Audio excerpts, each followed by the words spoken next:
Okay guys, I'm going to go to Ask Scruff. Now this is for me. Salute to you, kid. Now, I don't know whether it's so much a question as an observation. And I'll kind of give you mine. So, without going up too much into it, just sharing his thoughts today about swing trading freedom versus, say, scalping freedom.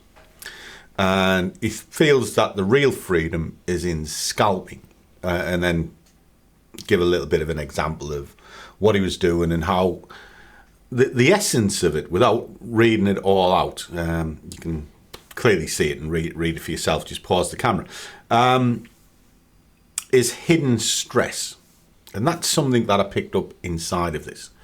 Now, when it comes to being a trader, there are essentially 4 disciplines. You know, you've got your position trader, where you'll put a position on in January and let it run for a year or even 2 years. Now, I essentially do a little bit of that in my Vanguard, because my Vanguard is essentially my trading profits put into an index tracker, and it stays there till I need it. And is it 4-year-old, 5-year-old this January? I think it's 5-year-old this January. So you could say those positions have been running 5 years. Is it stressful? Not in the slightest. Has it had its ups and downs? Yeah. But is it a worry? No, because over time it'll pay out. And I know that, because anybody who understands index trackers, just look at the S&P 500. It's never really lost money in the last 30 years. You know, so that's dead easy. Then you have swing trading. Now that's holding a position past 24 hours for a few days to a few weeks. It's a lot gentler on the mind, but you are bang on with the stress point of being hidden, because you mightn't watch that chart all the time, but if it goes wrong, by definition your stops are slightly wider because they have to accommodate sort of a 4-hour candle or a daily candle. And if you glance at it and you've been stopped out or it's in drawdown, it can be a bit of a pain, certainly if you're in the drawdown phase, because that you could actually be in drawdown for a number of days, maybe it's a week, before it picks up. And you've got to be able to mentally deal with that. Then you have day trading. Now this is where I sit, which is essentially 1 or 2 trades per day. And you're looking for some half decent meat on the bone, and when you're paid, you walk. Okay? So that to me, I find quite gentle as well, because one of the things that's picked up in the message is you know whether you're right or wrong relatively quickly. Well, in this case, you know it within a couple of hours. And do you get caught? Of course you get caught. You know, trading gods are not always pleasant. You know, I took an almighty smack yesterday. It's one of the first times that I've put a position in and it's just gone straight up in a straight line and took me out. You know, wiped me out altogether.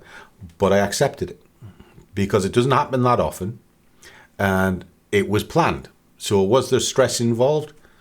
Not really. Was I annoyed? Like hell. You know, I was really pissed off with it. But these things happen, you know, but I dealt with it, got on with it, took a break, had a meeting, got my money back to a degree, and then just carried on my day. So was there any stress in that? Not particularly. Because it's a pleasant, easy way to trade, because I'm not jumping at the screens all the time. And then you've got traditional scalping, which is what some people call high frequency scalping. And it's where you're just looking for 2 or 3 ticks and you're in and out of the market like a machine gun. Bang, bang, bang, bang, bang, bang, bang. That is incredibly stressful, because you've got to be on your game. It only takes one to undo all of the work you've done. And basically, it's the land of the gambler and the dickhead. You know, I get asked all the time, oh, just show me how to scalp. I'll be amazing if I'm scalping. I'll scalp. Now, technically, a day trader is a scalper. And if you mean show you how to read the chart, understand the chart, see the levels, understand the motion of the market and where you think it's going to go to make a logical choice, I'll show you that every day. If you just say, show me how to be a scalper so I can go bang, bang, bang on a minute chart, you can fuck off. Got absolutely zero time for you. Do you know why? Because you're never going to make it. That is incredibly stressful. It's the land of the gambler and it's the land of the dreamer. And dreamers and gamblers have no room in this industry because they are incredibly destructive to themselves and everybody that's around them. And it's why scalping is dangerous. Now, of the disciplines that tick scalping, I don't think that brings freedom. I think that brings chains because you become addicted to the chart, and addiction is terrible. So it really depends on where you want to sit. I think day trading in the middle, 1 or 2 good trades a day, decent meat on the bone, 10, 20 ticks at a time, you do all right. And then at the end of the day, switch your machine off and you go to bed peaceful because you haven't got any positions to worry that you're going to wake up to the next day. I hope that kind of makes sense to you, but that's my view on it. And as always, trade well, keep your risk managed, but above all, do what you love and the money will follow. See you all in the next one.